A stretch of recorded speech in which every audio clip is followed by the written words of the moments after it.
Welcome to Peter and Ruffy's Football Show. We're live on PLZ Soccer's YouTube channel.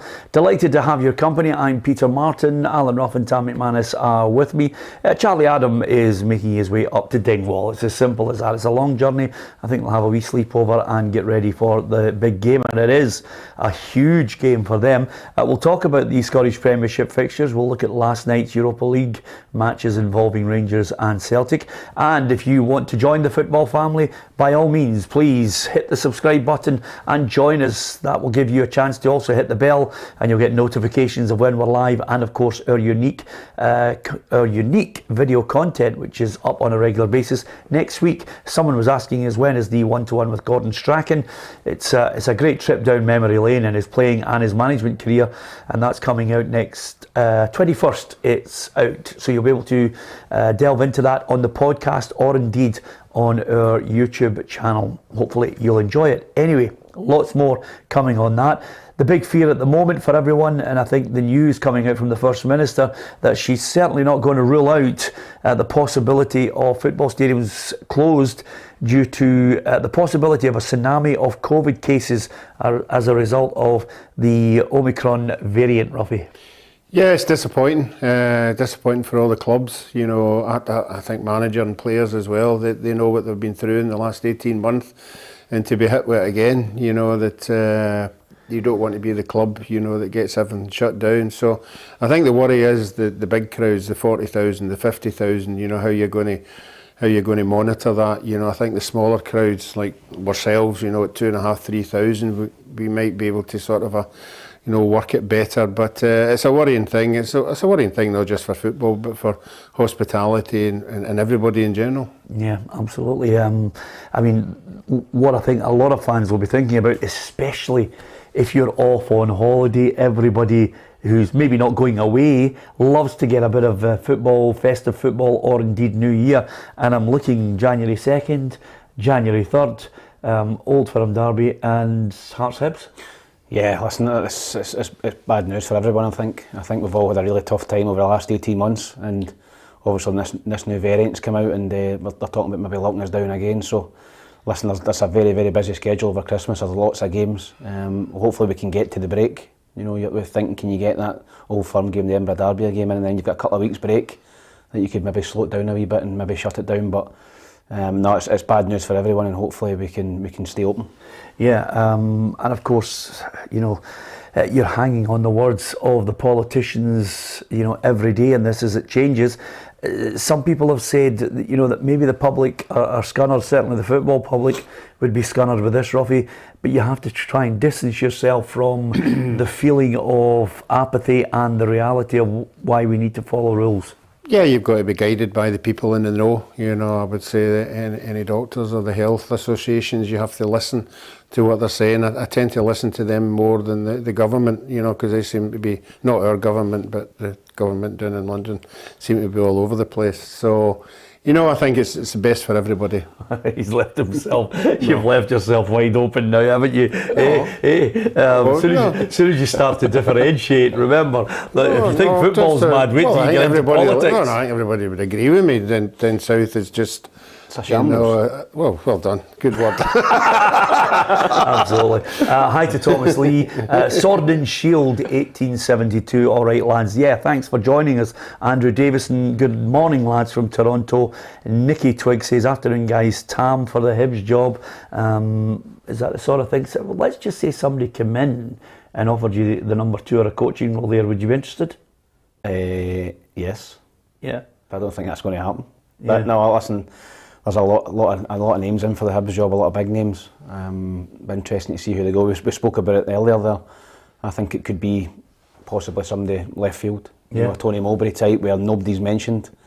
You know, Ron Gordon in the board. Tony Mowbray, nobody had mentioned Tony Mowbray. He was a... No, it says somebody like Tony. Somebody like, aye. I went into a cold sweat. I thought, yeah, he's flying. Blackburn, they're doing well. Yeah. No, somebody like that, somebody that nobody's mentioned. You know, I'll see the list of the bookies' favourites, and it's all the usual names, isn't it? You know, it's the usual guys that are out of work, Scottish managers. So I think Ron Gordon and Ben Kensell will be looking further afield. Yeah. Yep. The funny thing is, it's interesting. The reason why I say that is the reason why I mentioned you there. I know we always tongue-in-cheek and like a noise up, but again, it's very much like sometimes if someone does, as Ruffy suggested yesterday, if someone does come in to the equation and is going to be given the job from outside, sometimes it's good to have people who are in the know about the game, who've worked here, who've played here, who know you're out and about, you're in the coaching courses, and you follow the football regularly with us. So, and you've got a great history with them, and you're well liked by the Hibs fans. Yeah, listen, Hibs are a club that I spent 7 great years at, and it's a club that always look out for results, and I'm obviously working for them now, so whatever happens will happen. I'm interested in getting the coaching side eventually, but I'm happy in the media side. But listen, that's a long way away. I think there's a lot of guys who would love the Hibs job. Yeah, absolutely. What would be, on the basis of your talking hearsay, who would you like to see in there? Is there a candidate you've heard, or you think maybe nobody's mentioned you'd like to see? I was looking at guys like Sean Maloney. Sean Maloney was mentioned. I know he's at Belgium, but when's he going to dip into it? When's he going to come out of that and go, listen, I need a job? I like the way he talks. Supposedly he's a very good coach. He speaks well, knows Scottish football. Somebody like him and John Kennedy who are friendly. I don't know, somebody like that, somebody young and fresh and upcoming. I'm not taking anything away with guys like Alec Neil and Derek McInnes who've got a great pedigree and done well, but just somebody outside the box, and somebody who maybe go and play attacking football. I look at Sean Maloney at Belgium. He's very, very trusted there. So somebody like Sean Maloney, John Kennedy, guys like that, I think should be foremost in the Hibs board mind. I think that's a great shout. I like the way you're going with that one. I think that's a great shout, Ruffy. Whether they've got enough money, I don't know. No, I think if Sean Maloney wanted to get into management, then this would be an ideal stepping stone for him, somewhere to start. But it depends on who the owner's ear. You know what I mean? It depends who he's listening to, who his confidence are, who he relies on, because he's obviously new over here and he's going to throw it open, to somebody. He'll have some advisor somewhere saying, well, these are the guys I think you should be looking at. So it depends who that person is. I just feel with the American contingency and with what we've seen up at Aberdeen, I just feel he might just, I don't know who it would be, but it might be somebody over there who's already made a phone call. Yeah, Niall Kane, a regular contributor, says, what about John Carver's name? That came out of, left field. Yeah, he's obviously working with Scotland under Steve Clarke, actually. He was the Toronto manager when I was playing in America, so he has managed over in America. Good coach? Yeah, he was the manager at Toronto when I was at Colorado, so I know him. He's another name mentioned. Steve Keen's coming. I know he's talking about he's looking after the youth setup. Again, another guy with a good pedigree managing the Premier League in England. So there's loads of names out there who would love the Hibs job. But for me, I'm looking out with that, and I'm looking for somebody that would maybe excite the Hibs fans. Somebody fresh and upcoming, a younger manager, maybe in England, maybe at a big club in the reserves in England. Give an opportunity to somebody like that rather than the usual suspects. Yeah, Stephen Glancy says, Tam, you're too good on PLZ soccer, forget the Hibs job. If Charlie Adam gets your shifts on PLZ, I won't be able to take it. Stephen McNamara says, I'd like to see Charlie Adam get the job, Peter. He knows it all. Player valuations. He's just a genius, allegedly. Well done to you, Stephen. We like a bit of tongue-in-cheek on this. And you never know. Anyway, apart from anything else, yeah, there's one there from Hugh Scott who says, what about a return to the dugout for Gordon Strachan? I have to tell you, I think Gordon, I think he retired too early from the whole game. I think he had so much to offer, but he probably thinks he's done his shift. Yeah, he has, and he's got that new project, that he works on as well with Dundee and down in England as well. So that would take up a large part of his time. I would think Gordon's done his shift and he's just enjoying life just now. Okay, that's all the talk about the Hibs manager ongoing, and of course the shutdown. Give us your thoughts.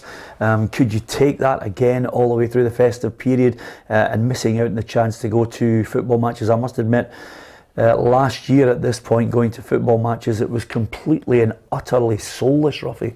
Yeah, I remember it right at the very beginning when we'd all that false audio, the shouting and the roars and the thing. When I went, it was so false, and I remember we were playing, I think we were playing Airdrie or something like that, and the ball was going out and there was a roar because the ball went in, and Colley was there the other side. Now you could hear them going, turn that bloody stuff off.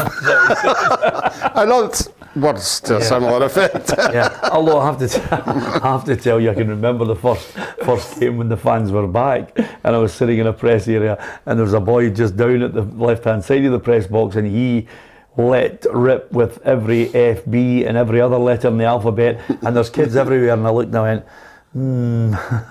great to have everyone back. Although there are some that really can't hold their mouth and don't take into consideration that there are kids about. Anyway, thanks to Eddie Montgomery, who says, we'd love to hear Tam's thoughts on who Hibs should appoint. And Eddie said surely Derek McInnes is a no-brainer, but I'll tell you, that was a great shout, Tam. If Hibs had real ambition, if I was a Hibs fan and Sean Maloney walked through the door, I know Sean, we've had him on the programme, Ruffy, he is a brilliant lad, sharp as a tack. Him and John Kennedy are best mates. Yeah. Best mates. Okay, So that could be are you pals with John or any of them? I played with both of them in Scotland in the 21s. It's just, I'm thinking third coach, assistant. I'm trying to further your career. You're trying to get rid of me, aye? No, I'm trying to get your school prize. No, to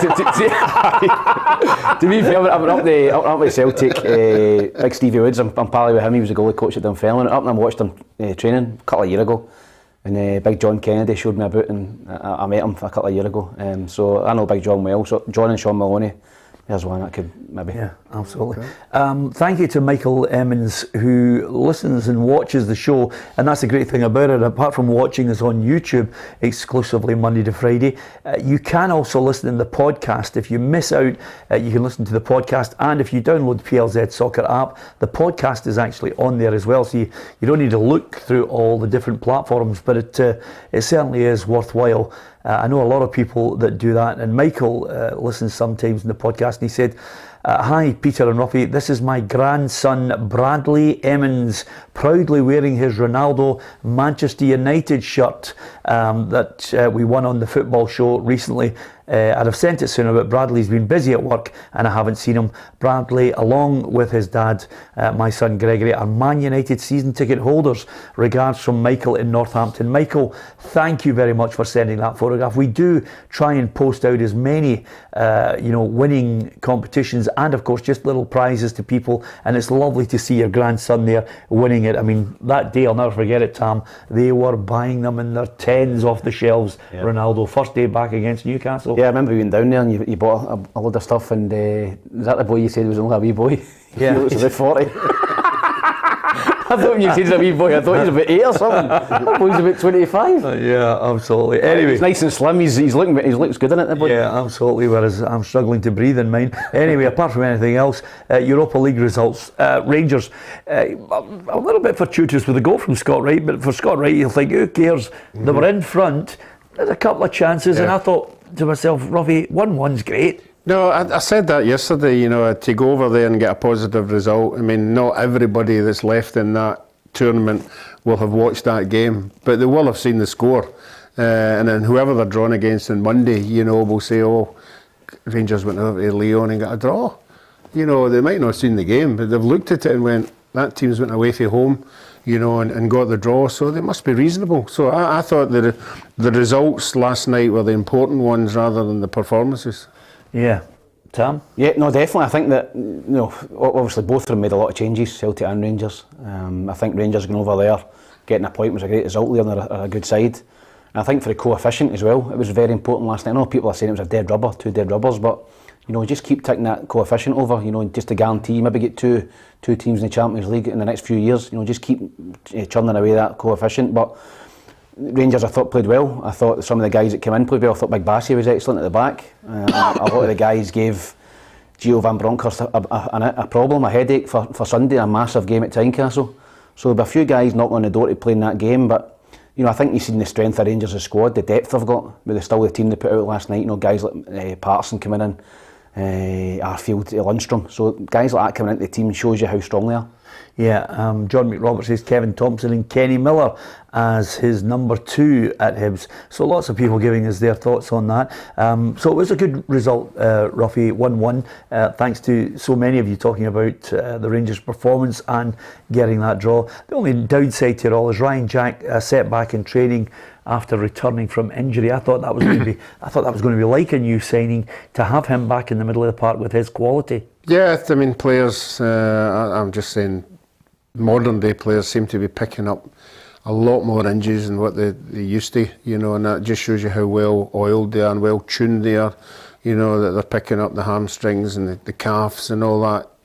And it's a sore one, you know, to be out that long, you know, and we all keep talking about him, you know, it's like a new signing, even for Rangers, for Scotland, for whatever, and then he gets another injury, you know, and he's set back again. Let's hope it's no bad, you know, and that he can return as quickly as possible. I think when you're out for a long time, you know, I've had a couple of long-term injuries myself. When you come back, you pick up niggles because all your muscles have kind of wasted away a wee bit. So he's obviously a problem with his calf. You know, hopefully it's not his calf that they want to get operated on. So it might be a hamstring tweak or a calf or something like that, his ankle, a ligament. Just because he's coming back for a long time out and he's getting back into the swing of things again. So hopefully it's just a wee niggle on the back of that. Do you remember when James McPake was out for a long time and he came into the studio and he was telling us that he was rebuilding himself? Yeah. His leg, I don't remember if it was left or right, one of his legs was half the size of the other. It wastes away your muscle. Because all the wastage on his muscles and his leg, it was absolutely amazing. Rangers in the draw on Monday. Interesting. Because you've got Barcelona in there, Dortmund, Leipzig, Porto, Seville, Sheriff, Zenit St Petersburg or Atalanta, Tam. Yeah, there's some big ties in there, there's no doubt about it. I mean, let's be realistic, Rangers are not going to win the Europa League. So for me, if I was a Rangers supporter, I'd be wanting Barcelona or Dortmund. I'd want a big tie. I know some people will argue, oh, let's try and get Sheriff or somebody like that who have you get a chance to get through against, but for me, go for a glamour tie. You're running out of Sheriff. You're running out of Sheriff jokes. Yeah, exactly. I've run out of gags, but honestly, I would rather imagine Rangers supporters going to Dortmund. You know, I've been there before. What a stadium, or the Nou Camp. You know, going over there and listen, Barcelona are a shambles at the minute. You know, I'm not saying Rangers would have a sniff against Barcelona, you know, because they're playing that poorly. But no, if I was a Rangers supporter, I'd want one of the glamour ties. Yeah. First leg away from home on February 17th. Second leg would be at Ibrox on February 24th. And again, the other big fear as you hit through the winter months, the last thing you want is to draw a big team, you know, have Ibrox, it would be bouncing and suddenly we're hit with this and you can't get fans in. Oh, that'd be terrible, you know. I think Rangers and Celtic will be, you know, budgeting, you know, and having a reasonable run in the tournaments that are left, and a reasonable run means home stadiums are full, and that's a lot of money, you know, massive amounts of money for the coffers, plus what you get if you win the legs as well. So supporters are a big. I think every football team now has looked at their finances and they'll see the massive difference between fans in the stadium and fans not in the stadium. It's night and day. Celtic 3-2 in the end against Real Betis. It was one of those games that I think every Celtic fan was wishing it meant something, and it just wasn't to be. But this second string Celtic side still pulled off a win. Welsh getting in the goal scoring act as well as Turnbull and Henderson. Yeah, listen, I fancied Betis last night when I seen the teams. You know, Celtic made I think 11 changes. You know, they brought boys in to give them an opportunity, and I thought they were excellent. I thought Celtic played really well. I mean, I look at that. They made 9 changes as well. Yeah, I think they were still stronger. I think they've got a deeper pool than Celtic. I think they definitely have in terms of quality. So I think that was a fantastic result for Celtic. I think they were in the hardest group of them all. I think the teams they were in with, you know, Bayer Leverkusen and Betis are both top 4 in the respective leagues. They're two top teams, and Celtic are unlucky a couple of times against them. You know, they've went there toe-to-toe with them, and defensively, okay, you can argue, but they're playing quality.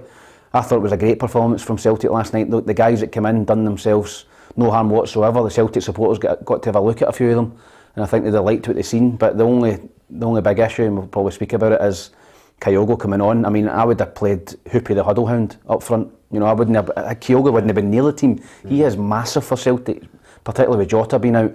And to bring him on and him to go off an injury, the Celtic supporters will be devastated if he's out long term. Well, to be fair, we spoke to Hoopy the Huddle Hound, and one leg is really shorter than the other one, and it's been wasting away. I think it's the foam. You'd played anybody bar Kyogo, wouldn't you? But I look at it and I think to myself, why are you bringing him on? Yep. Come on, man, this is meaningless. Yep. Yeah, it certainly is. And the other galling thing about it was, if they defended properly in Real Betis, they'd be in the Euro. They've been in the last 16. Yeah. I mean, 1-2-0 over there. You know, even a draw you know, and never conceding the goals late on would have been enough for them to qualify. Yeah, absolutely. There's the group, Tam. You might as well have a wee look at it and see how it all ended up. It could have been, I mean, a point in it, Real Betis, and there wasn't too much between their full tilt and Celtic's full tilt. I think, you know, overall, I think his first season in charge and the way he's dealing with the squad that he has, I think he can look on it with a bit of pride, because he's going to want to change this side to be completely his, and the style of player and the quality of player. Yeah, I think, I'm looking at that group table there, and I think Celtic have not disgraced themselves at all. I think 9 points are unlucky not to get through. I mean, you look at some of the other groups, 9 points was enough to get in the top two, so they've been stuck in there with two very good sides. Even Ferencváros are 5 points clear in the Hungarian league, so they were no mugs either. But Celtic managed to take care of them home and away. So, no, I think when you look at where Celtic were at the start of the season, you know, and a lot of Celtic supporters would have been looking at that draw and going, oh, we're going to get hammered here. But they didn't. They were competitive in every game, and I think the future's bright for a lot of the players there. Yeah, the one worry now is, as you mentioned, Jota as well. Depending on the injuries, you're starting to think to yourself, I wonder how many of them are going to be struggling to suddenly get back in for the Old Firm game in the new year. Yeah, well, they'll be the cup final. assessed with the cup finals, I think, a wipeout for a couple of years. Yeah, the medical team will look at it, and we were talking to Charlie about, you know, particularly hamstring. I mean, it's okay just saying it's my hammy, you know, but there's so many things in your hammy, you know, that can tear. Some of it's really bad, some of it isn't, you know, so they'll be hoping it can be healed quicker. Yeah, so there's really good bits in your hammy and really bad bits in your hammy. There's I thought you were going to break it down for us there, Ruffy. No. It was a Bayern Munich doctor who used to go to Wolfgang, somebody, remember in Munich? They all went for hamstrings. Ruffy there. Yeah, brilliant. But apart from anything else, I'll tell you, the manager wasn't too happy at the end of the game. Obviously, with the injuries, he thinks the schedule is taking its toll on his players. It's a ridiculous amount of games we're having to play, and I guess it's the way and the manner in which we play our football as well. You know, it's very demanding on the players. We don't have the squad yet to cope with that, and that's putting stress on us, which, you know, we've had to deal with pretty much the whole way through. But you know, we've still got seven games to go. Well, that's the nature of it. If you're in European competition, and in modern day football, certainly in 2021, the big teams have to play lots of games. So if you want to be the manager of a big team, you have to be aware that that's the type of thing that's going to happen. And with regards to the Europa Conference League playoff knockout draw, that takes place on Monday as well. Tottenham could be in the draw if they beat Vitesse Arnhem when their game is rescheduled. And the potential opponents for Celtic, have a look at this, Tam, and digest: Maccabi Tel Aviv, Partizan Belgrade, Bodø Glimt, Randers, Slavia Prague, PAOK, Vitesse or Tottenham, and Karabag. I think you can tell the drop-off of the quality there from the Europa League. Yeah. You know, there's a big drop-off, you know, no disrespect to the Conference League, but Celtic would take any of them. Maybe no Spurs, but I think they would take any other teams there and fancy their chances. So I think that's any of them would be a decent draw for Celtic. Yeah, it's still bankable cash, Ruffy, and I think that's the way, you know, you look at it at this point. No, I think we always knock tournaments that aren't Champions League, but at the end of the day, if you get to a semi-final and a final, you know, the supporters really buy into it, and everybody buys into it. It'll be the further you go, the stadiums will get fuller and fuller, and that's what you're looking for in these tournaments. Yeah, Scottish Premiership fixtures for the weekend. Are you going out to a game? And if you are, obviously wrap up. It's starting to get cold, and of course you're going to have to make sure you're going to be able to prove that you've been double jabbed to get into these grounds. Dundee United, Livingston, Ross County, Dundee, St Johnstone, Aberdeen, St Mirren, Hibs, Hearts against Rangers, and Celtic against Motherwell. So a few belters in there. For me, there's no doubt about the big game of the weekend. That's at Tynecastle, Hearts Rangers, Ruffy. Yeah, Hearts will be trying to do the same as I've done with the two big boys, you know, give them a run for their money, and it's always a chance at home. They'll be looking at Rangers coming off the back of the European game, but I think Rangers rested enough of their big players, you know, to get that hurdle out the way. But Hearts will certainly make it difficult. There's no doubt about that. I don't think there'll be that much between the two of them. I think I went Rangers 2-1. Yeah, Baningime is not going to make it for this one. Could be struggling for the derby as well. Yeah, that'd be a blow. I think he's been impressive for Hearts this season in the middle of the park. I think that's what Hearts missed, and I think he's come in and strengthened them in there. Yeah, I think Hearts are always strong at home. You know, whenever I went there, it was the Hibs or other clubs, it was always a tough place to go and get a result. I think Tynecastle will be rocking. I think they're 11 games unbeaten at home this season. I think Rangers will find it very tough there, but like Ruffy, I think they rested enough yesterday. You know, they've got a very, very deep pool of players that they can bring in, so I think they'll just edge it 2-1 as well. 2-1 Rangers? Yes. Okay, I've got Hearts 1, Rangers 1. I think it might take its toll. We'll soon find out. The reason, Hearts, they might not be playing to their full capacity, but with that place bouncing, Robbie Nielsen thinks they're in with a good chance of a shock. Still a very good team, you know. I watched them last night, watched their last few games as well. And, you know, there's some slight changes, but with any new manager coming in, unless they totally change the system, which they haven't, you know, they've made a wee alteration in the middle with the wide players, but it'll probably not be until the January window that we'll probably see a bigger, if we are going to see a bigger change within the squad. Tynecastle is, you know, a tough place to play, both as a home player and as a away player. But we sell it, you know, by the time the game comes in, and the crowd will be, I expect the place to be absolutely rocking on Sunday at 12 o'clock. These are games that you love, Tam. You know, Hearts, Rangers, you know, any Hearts in a big game at that place is magic. Some atmosphere. You know, I actually made my first ever start for Hibs against Hearts at Tynecastle, and I'd never forget it. The place was bouncing. I mean, you could literally take a throw in, and you could reach over and touch in the shoulder. The supporters over on the Wheatfield stand. So, place is electric, particularly when Old Firm roll into town or Hibs. So Hearts go into it with confidence. Great result during the week against Livingston. They'll get into it fancying their chances, but I just think Rangers under Van Bronkhorst have looked pretty strong at the back. They're not conceding many goals, and I think they'll just edge it. Interestingly enough, though, Ruffy, I wonder what's more intimidating: the old shed as it used to be. Without the, I mean, fans won't be aware of it now because they see this fantastic stadium with all the seats. But do you remember over in that far corner at Tynecastle? Yeah. I even remember the big bowl at Easter Road. Yeah. You know, the big bit that went right away up the back there, yeah. and they are tremendous occasions. But it's a derby. You know, it's a derby. The whole place is buzzing. The supporters and the players, and will it make a difference against Rangers?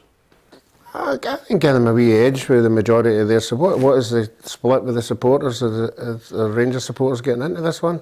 I think they might have a full end. Are they get a full end? No, that makes it. I think we all agree on the show that it makes it. I think so. I'm almost 100%. They had the full end against Hibs. Neither mind. It's changed that many times. Yeah. It's unbelievable. No, but Tom's right. You know, it is a very closed environment. You know, and you feel as if everybody's on top of you. I seem to remember they cut their allocation. You know, in the last couple of weeks. Maybe they did. But yeah. Certainly Rangers had the full end against Hibs at Easter Road. Yeah. It made for a great atmosphere. Okay, yeah, I think 1,000 was sticking in my head at 1,000, but I may be wrong. As far as Rangers are concerned, Giovanni Van Bronkhorst obviously, I think, has mentioned over the course of today and last night after the game that he's happy with the fact that his players are starting to adapt to the style. He's tweaking it every now and then, whether it be at Ibrox, whether it be European games, and the players are responding to him. He hasn't lost a game yet. Yep, I think you'll be delighted they never took charge in that Hibs game, you know, because he's still got a 100% record, not been beaten yet. So I think I looked at the game last night, and even the guys that come, that's a good sign. See when guys come in and they just slot in and they play well and they're working hard for the team and the manager. So I think that Van Bronckhorst has got his ideas across very quickly in there. I think it's been seamless, to be honest. I think he's went in there and done really well. It's been a smooth transition, and I think the Rangers supporters are delighted he's at the club. Yeah, this is what he had to say today, reflecting on it all. The principles I want the team to show every game they have picked up and have been open to picking up new ideas. We have a nice atmosphere within the team, I beg your pardon. It's a very competitive squad and we have a good balance. We have to be strong on the ball in a difficult venue. They will put pressure on us. We dealt with this well in Lyon. We will also have to be defensively solid to stop Hearts' danger in the box. A good overall performance is required to get the result on Sunday. So that's Hearts against Rangers. As far as the other match at Celtic Park, Celtic against Motherwell on the Sunday. Celtic 4 points behind Rangers in every game. Whoever plays first can put a bit of pressure on this time. By the time Celtic kick off against Motherwell, they'll know exactly what's happened at Tynecastle. Yeah, they certainly will, and that can add a wee bit of pressure onto the game itself. But I think we'll have to wait and see the injury worries that Celtic have got. They're 2 or 3 very, very crucial players. I know some young boys come on last night, but it's not the time you would want to be throwing them into the team for this game. So we'll have to wait and see who is all available. But it's still with home advantage. I think Celtic have still got the quality to beat Motherwell. Yeah, well, they're coming up against the league's top scorer in Tony Watt, but they're also playing Motherwell without a recognised striker. I mean, it could be Mikey Johnston, and that's really where the manager has left himself wide open to criticism among his own support for putting Kyogo on. Yeah, as I said, it was a massive blow to see him, for Celtic supporters to see him coming off injured last night, and he would have been starting on Sunday against Motherwell without doubt. So, no, I was impressed with Motherwell against Hibs last week. I thought Motherwell played really well. I think they're solid at the back. They've got a goal threat with Watt and Van Veen. They're busy in the middle of the park. They're industrious. I think Celtic are struggling this game. You know, I was looking at a draw, but I've just thought Celtic will nick it 2-1, but I think this is a very difficult game for Celtic off the back of midweek. Yeah. What did you go for? I went for 2-0 Celtic. Yeah, okay, I'll just check that. I've gone exactly the same as you, Ruffy. Celtic have agreed a fee of £850,000 for the Japanese midfielder Yusuke Ideguchi, according to reports today. I don't think anybody will be too surprised if he's not the last of the Japanese influence at Celtic by the time the window shuts at the end of January. No, I think the Celtic supporters have seen the influence and impact that Kyogo's had, and they trust the manager. They'll be thinking, let's bring more Japanese players in, you know, because it's half as good as Kyogo, and we've won a watch.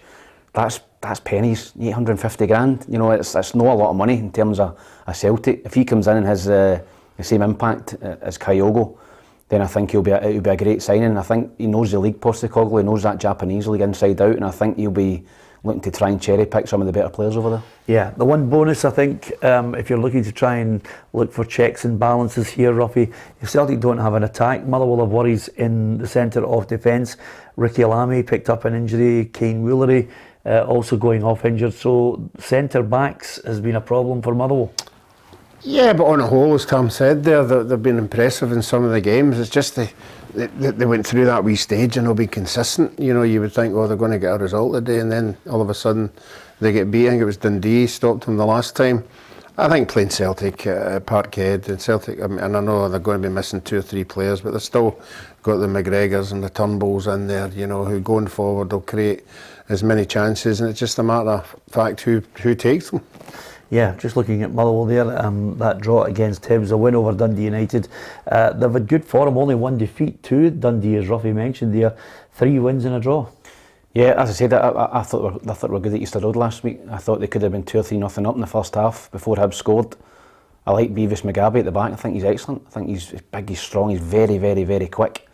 You know, Boyle a couple of times tried to run him and didn't get near him, so he's rapid. I think they're a decent side, as I said, they're busy in the middle of the park, got legs. And Tony Watt up front is their talisman, and Big Van Veen. So, no, I think this will be a tough game for Celtic. I really do, but I think they'll just about edge it 2-1. Graham Alexander reckons this is going to be possibly their toughest test over the last 3 or 4 weeks. We're constantly evolving, trying to be a better team each week, but you know, you get a real good indication of how far you're improving or where you are by being challenged every single week by good teams. So, you know, Sunday will be just as stern a test as we'll face this season. But we have to understand that we belong in the Premiership and we belong on this stage, and we need to believe that we can compete against anybody. Tam, what's the mindset like if you are in a club where the manager's been sacked and suddenly the players are there and they're having to listen to effectively a former player and assistant coach who's been left behind? Yeah, I think it's difficult. I think when a manager leaves, I think there's a lot of guilt between the players. You know, particularly guys that the manager signed. You know, for me, I was at clubs, and with some of the managers I was glad to see the back of, because I wasn't getting a game, or I wasn't in the plans, or I was whatever. And there'll be players in that Hibs dressing room who will be happy that Jack Ross has left. There's no doubt about that. Guys that are sitting in the stand and no playing. But there'll be guys that he signed and he played every week who'll feel guilty about, you know, the performances that they've been putting in individually that's cost the manager his job. So I think it will be difficult, but I still expect David Gray and the guys in there to motivate the players. They shouldn't need motivating. They're in a bad run. This is a big game, going to St Mirren, so I think they'll be motivated to do well for themselves. Yeah, is there a situation where does a David Gray suddenly say, well, I think that guy should have been playing regularly, he's on the bench, I'm going to throw him in there, because that type of thing can happen. I mean, Michael Carrick picked his own side the way he wanted it to play when he was caretaker at Man United before Ralph Rangnick came in. I think everybody's got their own opinions, whether that's a coach or a player. So David Gray will come into Hibs, and you're right, he could go and play. Listen, why has he not been playing? He might fancy a player, and he might stick him in the team. So it'll be interesting to see his team lineup. But David Gray, listen, if he goes and wins the next 2 games, he throws his name in the hat. I know, and by the way, the Hibs supporters, he's a legend. He's an absolute legend. He's probably only second to Frank Sozzi. He's probably ahead of Frank Sozzi after scoring that goal in the cup final. So he's a guy that would get time with the supporters. They would give him a chance. So he'll be looking at it going St Mirren, Dundee, and then the cup final. If Hibs take their time in getting somebody in, I could maybe throw my hat in the ring here with a few wins. Yeah, absolutely. St Mirren, in contrast, it's winless in the last 8 games, Ruffy, and Jim Goodwin mentioned earlier in the week, he said, God, if Jack Ross is getting sacked, I must be getting under pressure soon. Yeah, and I saw his reaction last week against Aberdeen when they were 2-0 down, and then they get a goal and they're back in the game, and no sooner had they scored, and and his head just sort of went, oh, here we go again. But when they were at Tynecastle, I thought they were as good as Hearts. They just couldn't get by Craig Gordon. So he'll be saying to himself, look, playing reasonable enough, just not getting results. So the only way to sort that out is to get a result, and it's an ideal time, as we're talking about with Hibs and being a bad run of form as well. He'll be saying to himself, home advantage, this is one we could win. Yeah, Jim Goodwin reckons the form will turn.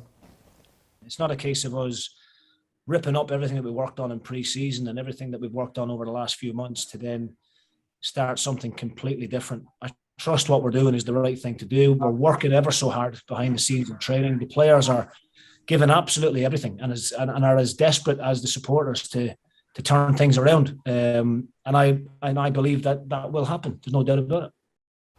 Yeah, St Mirren without Eamon Brophy and Conor McCarthy. And as far as Hibs are concerned, McGinn and Hanlon both suspended. Porteous, he's an injury doubt as well. He's not going to make it. So I've gone for St Mirren to win 1-0, Tom. I went for a draw. I think Hibs will get a draw. I thought they were poor against Livingston. There's no getting away for that. But I think they'll get a reaction for the manager. I think David Gray will give him a shake. I think they want to do well for him, not to do well for themselves. So I think Hibs will not get beat. I think it'll be 1 each. I wasn't privy to all that information there about Hibs, the players that were out. Yeah, Hibs won, didn't you? And I went Hibs 1-0. So I'm sticking with Hibs 1-0.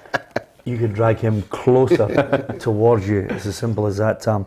St Johnstone against Aberdeen. St Johnstone now 11th, just 3 points above Ross County and 2 behind Dundee. Oof.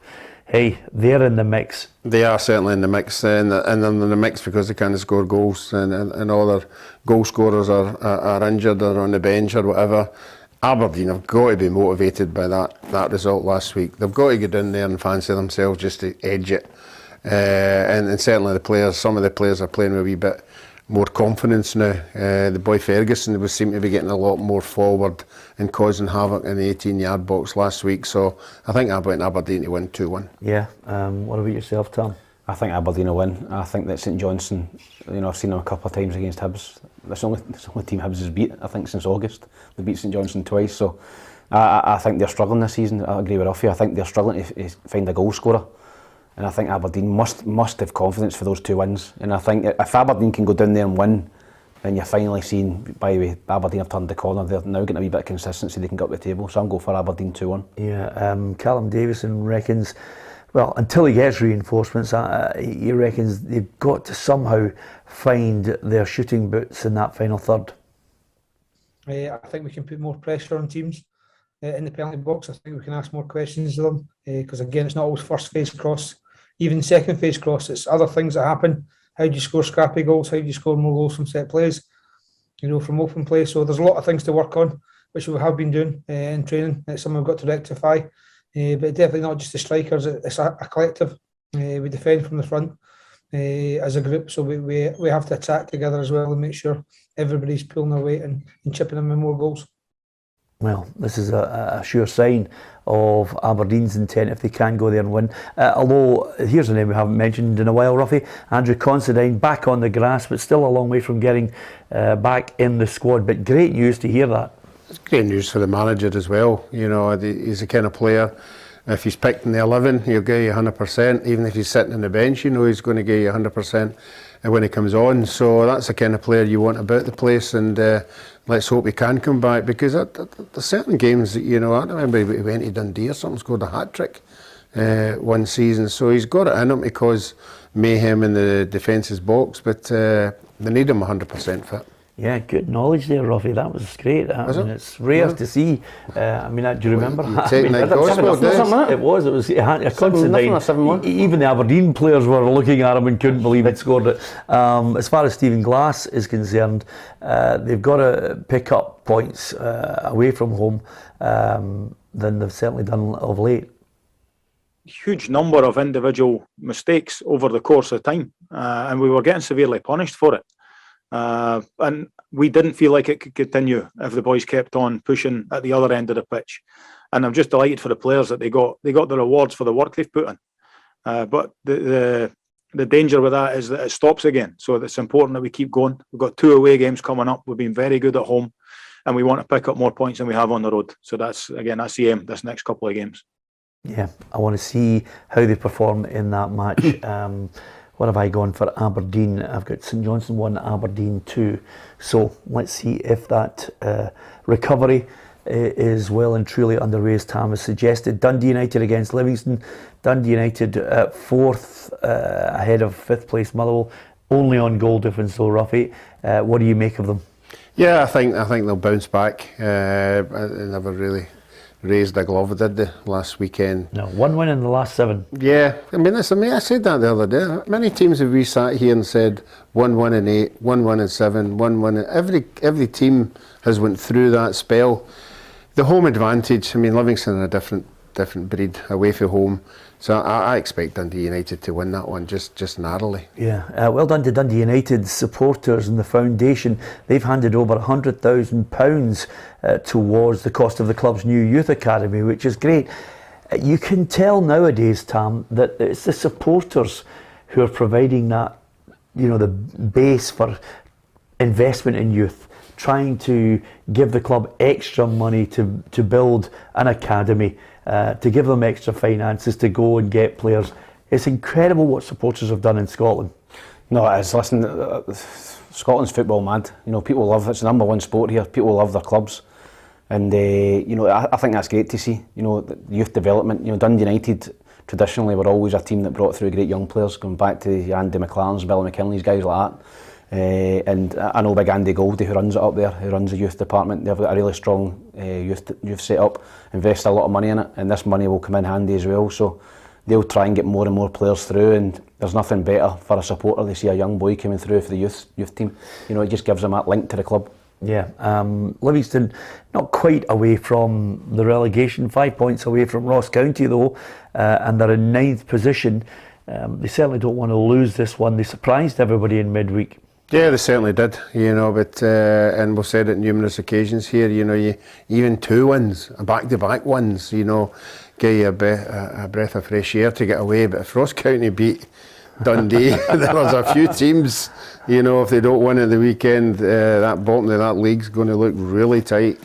Oh, the Ross County Dundee game is not for the faint-hearted, is it?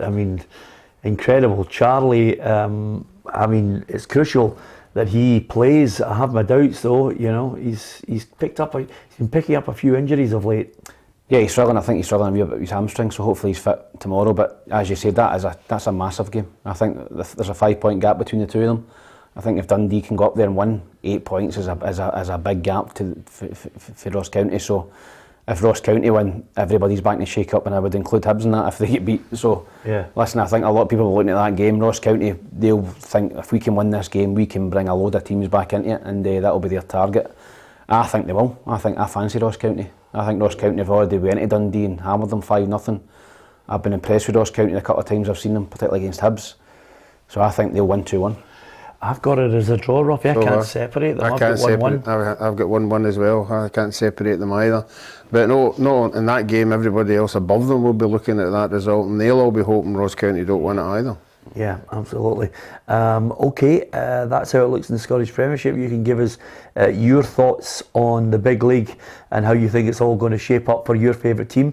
You can hit the subscribe button on PLZ Soccer's YouTube channel, and you can also hit the bell, and it'll give you notifications of when we're on live and our unique video content. And we have an Xbox One behind us there, which we'll show you before we go away. But I thought we'd let Gabriel tell you exactly how you can win it. Christmas is the time for giving, and this is your chance to win an Xbox One with us here at PLZ Soccer. All you've got to do is subscribe to the PLZ Soccer YouTube channel and share this video on your Facebook page. The winner will be announced next week, just in time for Christmas, so good luck.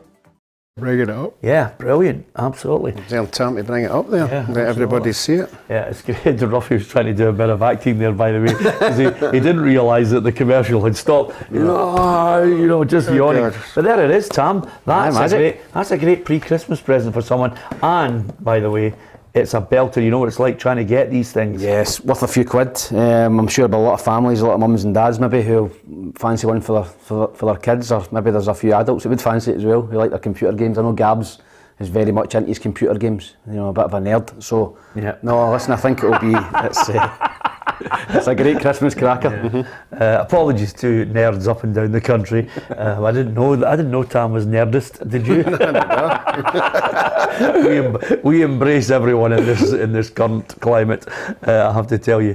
Anyway, Stephen Hamilton says Gabs should be presenting a game show. Listen, I'm sure Gabs would embrace everything like that. He has the same ethos as Tam. If there's a shekel to be had, if somebody came to you and said, on the television, Tam, would you do a game show? Would you up? I'm denting. Yeah. Aye. I'm a mercenary, you know that. Yeah. Would you get into the jungle and eat the beasties? Aye. Yeah. Balls, testicles, penises. Yeah, I'd eat a lot. Absolutely. As long as it wasn't a fantastic. countdown. No. Something, Vil? What's a Vil? Vil you want? You're a bad man. Anyway. Oh, sorry. James Lindsay. And James, I apologise. James Lindsay has just said to me, it's not an Xbox One, it's a Series S, which is better than the one, just for your information. Is it? All right, there you go. Wow. Wow. It is. Yep. There you go. Might say S in the box, but is it one? It's inside. Yeah. Yeah, going for the bars. To be fair, I'm sorry, James. I actually bought it and thought this will be a good prize for someone. It's a Series S, which is even better. So there you are. Sorry about that. Well, I think we're doing ourselves a disservice. Thanks for that, James. I'm going to change the commercial now. Down south, there's some belter games as well to look forward to. Here's the English Premier League fixtures. And as you can see, tonight, Brentford against Watford. Wow! I think it's the type of game that makes me think, Ruffy, I'll take my daughter out and get her some new school shoes for the second half of the school campaign instead. I think any excuse, anything at all. As somebody said to you, go to the pictures, and it's a picture you don't want to see, you would go. I think I'd go and see Ghostbusters instead of Brentford Watford. Is that fair, Tom? That is fair, but I'll be watching United against Hamilton Accies tonight. Yeah? Yep, I'll be watching that game. I've always said this, I prefer to watch Scottish football than English football. Yeah, absolutely. I like watching, myself and you and Charlie, we headed off to Hamilton Accies. We're bad. I spoke to Big Stuart after the game. We've not ever go back again. Yeah, well, it was a mauling that night. Thistle were unbelievable, weren't they? Thistle were Barcelona.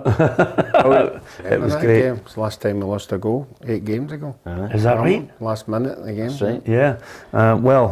As well as that, the Saturday, it's got Man City Wolves, Chelsea against Leeds, Liverpool, Aston Villa, Arsenal, Southampton, Norwich, Man United, and then the Sundays, Burnley, West Ham, and Leicester against Newcastle. And I tell you right now, Steve and Gerrard will be heading back to Anfield as the Aston Villa boss. What kind of reception does he get? Oh, hero's reception. Hero's reception. He is a Liverpool legend. He put that club on his shoulders as a player for numerous years, when they were poor. He never left the club. I know he very nearly went to Chelsea, but he stayed and he was loyal with the club. He worked for him as a youth coach.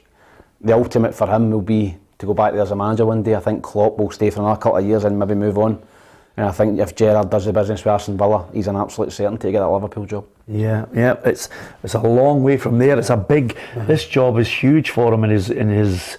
Well, it seems like his anointed procession towards Anfield.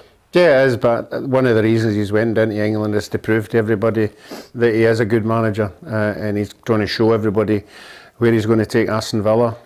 He's saying he wants Aston Villa back in Europe. If that was the case, that would just strengthen everything that's going to happen in the next 2 or 3 years at Liverpool. Yeah, absolutely. Really looking forward to it. Thanks to Alan Hanna, who says, greetings from Los Angeles. Great show, lads. Thank you, Alan, for watching. We always like to read out nice messages and some that obviously are not too complimentary. Owen McGrandle says, I prefer the English media on the radio. Ours are spur-faced knobs. So not really great great compliments for us and our friends in the media up here who do a sterling job. He's got a point, some of them are. No, but you're going to get battered, by the way. I like to read out some which are just mental every now and then.